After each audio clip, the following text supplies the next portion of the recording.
আসসালামু আলাইকুম। বাংলাদেশের অবৈধ সন্তান হল পুঁজি বাজার।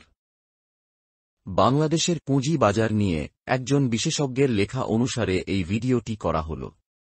লেখককে অনেক অনেক ধন্যবাদ দিয়ে শুরু করলাম।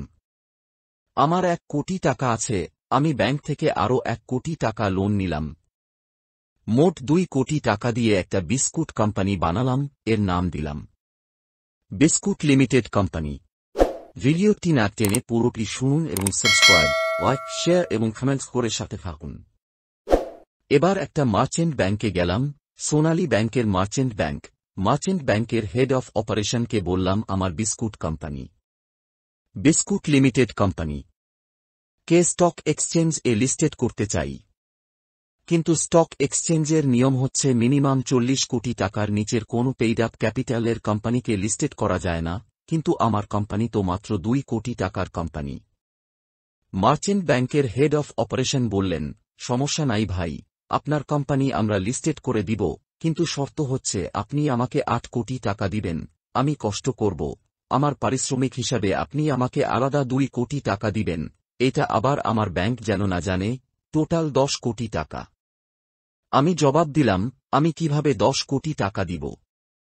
মার্চেন্ট ব্যাংকের হেড অফ অপারেশন বললেন, আপনার নিজের পকেট থেকে 1 টাকাও দিতে হবে না, আমরা মার্কেট থেকে আপনাকে টাকা তুলে দিব, আপনি ওখান থেকে আমাকে 10 কোটি টাকা দিবেন।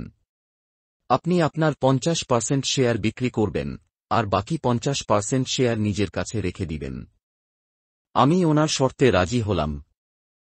এবার ওই মার্চেন্ট ব্যাংকের head of operation audit firm এ গেল, গিয়ে বলল, এই biscuit limited company stock exchange এ লিস্টেড করব। অডিট ফার্ম বলল, কি করতে হবে শুধু হুকুম করেন।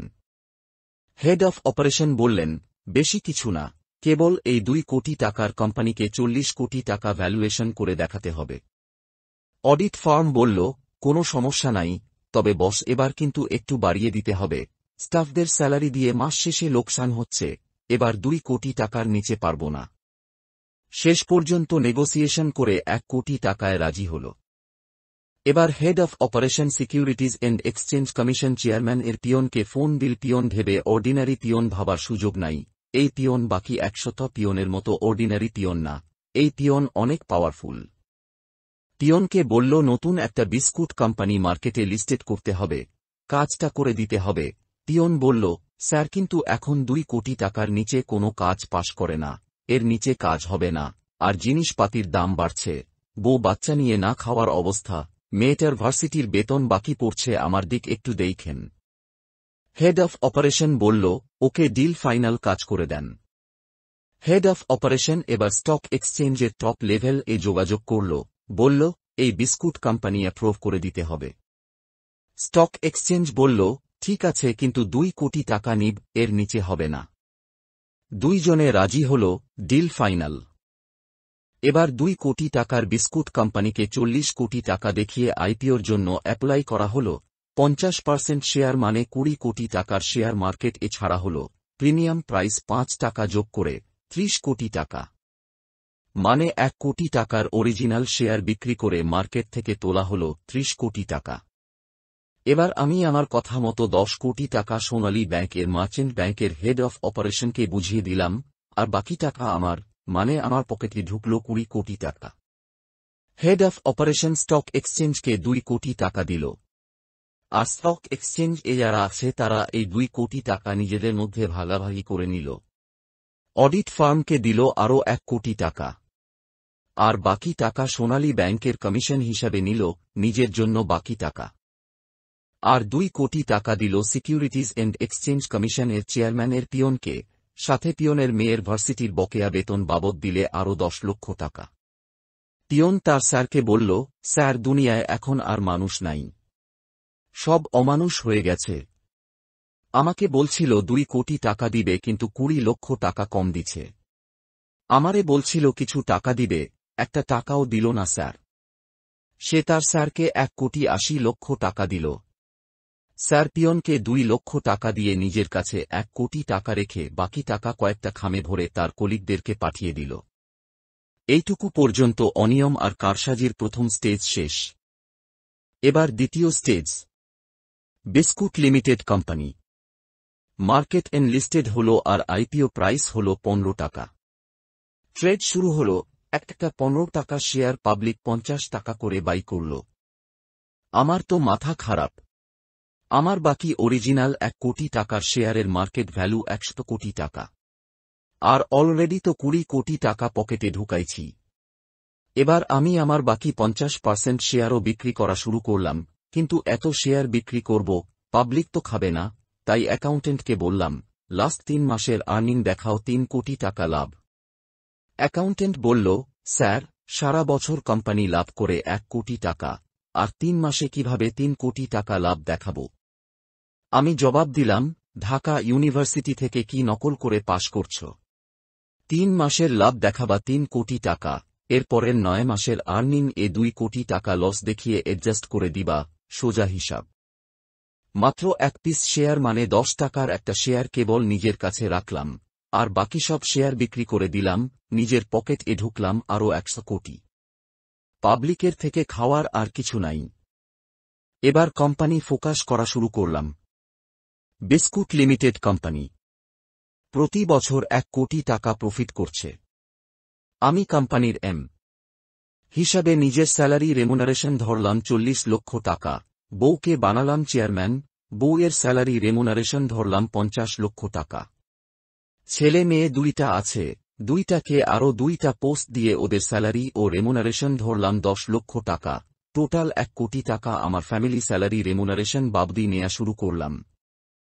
বিস্কুট লিমিটেড কোম্পানি বিস্কুট কোম্পানির আরও 20 লক্ষ টাকা লাভ বাকি আছে, এইটা কিভাবে নেয়া যায়? কোম্পানির জন্য কষ্ট করতেছি, কোম্পানি আমাকে বাড়ি ভাড়া দিবে না।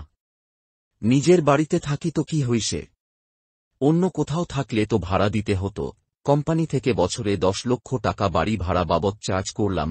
অফিস কষ্ট করে আসতেছি, আমার ড্রাইভার কত কষ্ট করে গাড়ি চালায়, ওর একটা বেতন আছে না? ড্রাইভারের বেতন 5 লক্ষ টাকা। গাড়ির তেল খরচ আরও হাবি জাবি খরচ কে দিবে? ওইটাও আরও 5 লক্ষ টাকা। বাসায় থাকলেই হবে, খাওয়া দাওয়া করতে হবে না। বাজার খরচ, কাজের বুয়ার বেতন, গ্যাস বিল, পানির বিল, ইলেকট্রিসিটি বিলও কে দিবে? ওইটাও আরও 5 লক্ষ টাকা। এলাকার ছেলেরা ফুটবল টুর্নামেন্টের আয়োজন করছে, আমি প্রধান অতিথি, ওখানে টাকা চাঁদা দিতে হবে না, শুধু টাকা কামালে হবে। সমাজের প্রতি আমাদের একটা দায়িত্ব আছে না? সোশ্যাল ওয়ার্ক বাবদ আরও 5 লক্ষ টাকা। বউ বলল, গাড়ি পুরানো হয়ে গেছে, এই গাড়িতে হবে না, নিউ মডেলের গাড়ি লাগবে। গাড়ি কিনে দিব বউকে। কোম্পানির ব্যাংক রিজার্ভ টাকা দিয়ে গাড়ি কিনে দিলাম, আর বাকি টাকা কোম্পানির নামে লোন। বিল করলাম কোম্পানির স্টাফদের ট্রান্সপোর্টেশন বাবদ বরাদ্দ। বাসার ফার্নিচার গুলা পুরানো হয়ে গেছে, নতুন ফার্নিচার দরকার। কোম্পানি থেকে টাকা নিয়ে বাসার ফার্নিচার কিনলাম। বিল করলাম অফিসের সৌন্দর্য বর্ধন বাবদ বরাদ্দ। এমনকি নিজের ব্যবহার করা আন্ডারগার্মেন্টের টাকাটাও পর্যন্ত কোম্পানি থেকে বিল করে নেই। আমাদের স্যালারি নেয়ার পর খরচ দাঁড়ালো আরও 80 লক্ষ টাকা। বিস্কুট লিমিটেড কোম্পানি বছরে 1 কোটি টাকা প্রফিট করছে, কিন্তু খরচ 1 কোটি 80 লক্ষ টাকা, মানে কোম্পানির উল্টো লোকসান। দ্বিতীয় স্টেজ শেষ, এবার তৃতীয় স্টেজ। স্টক এক্সচেঞ্জকে কেন মাসে মাসে ফি দিব? ধুর, ফি দিব না, যা পারে করুক। 6 মাস পর stock exchange. Biscuit limited company কে ডিলিস্টেড করে দিল। এবার আমি দেখলাম আগের মতো আর বিস্কুট ও বিক্রি হয় না, প্রফিট খুব কম। এক কাজ করি, 2 কোটি টাকার কোম্পানি, এটা দেখি বিক্রি করতে পারি কিনা 1 কোটি টাকায়। বিস্কুট লিমিটেড কোম্পানি কে বিক্রি করতে যাব। কোম্পানির ম্যানেজার বলল, স্যার, আপনার কাছে তো কোনো শেয়ার নাই, সব তো আপনি পাবলিকের নিকট বিক্রি করে দিচ্ছেন, তাহলে আপনি কোম্পানি বিক্রি করবেন কিভাবে? আর ব্যাংক ও তো আপনার কাছে 1 কোটি টাকা পায়। আমি জবাব দিলাম, আরে ধুর, এইটা বাংলাদেশ, ওই 1 কোটি টাকা ব্যাংকে আজীবন বাকির খাতায় লিখে রাখতে বলো।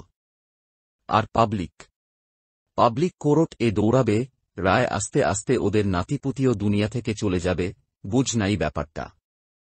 পুঁজিবাজার অংশীজনদের নিয়ে বৈঠকে বসেছে প্রধান উপদেষ্টার বিশেষ সহকারী আনিসুজ্জামান চৌধুরী। বৈঠকে পুঁজিবাজারের নানা সমস্যা উঠে এসেছে। এর মধ্যে নেগেটিভ ইকুইটি, বিএসইসির জনবল সংকট, আইপিও না আসা ও বন্ড মার্কেটের উন্নয়ন না হওয়া, অর্থাৎ আইপিও ব্যবসার নতুন ফন্দি। সাধু সাবধান, বাংলাদেশের অবৈধ সন্তান হল পুঁজিবাজার। এভাবেই জ্ঞান পাপীরা হাতিয়ে নিয়েছে হাজার হাজার কোটি টাকা আমাদের দেশের শেয়ার বাজার থেকে। আর দেশ এগিয়ে যাচ্ছে অপ্রতিরোধ্য গতিতে, আমরা হারিয়েছি সর্বস্ব। কেউ কেউ আত্মহত্যার মতো নির্মম পথ বেছে নিয়েছে। সাবাস বাংলাদেশ, এগিয়ে যাও। আবারও লেখকে ধন্যবাদ। পরবর্তী অন্যান্য ভিডিও দেখার আমন্ত্রণ জানিয়ে দর্শক শ্রোতা সবাইকে অনেক অনেক ধন্যবাদ। খোদা হাফেজ।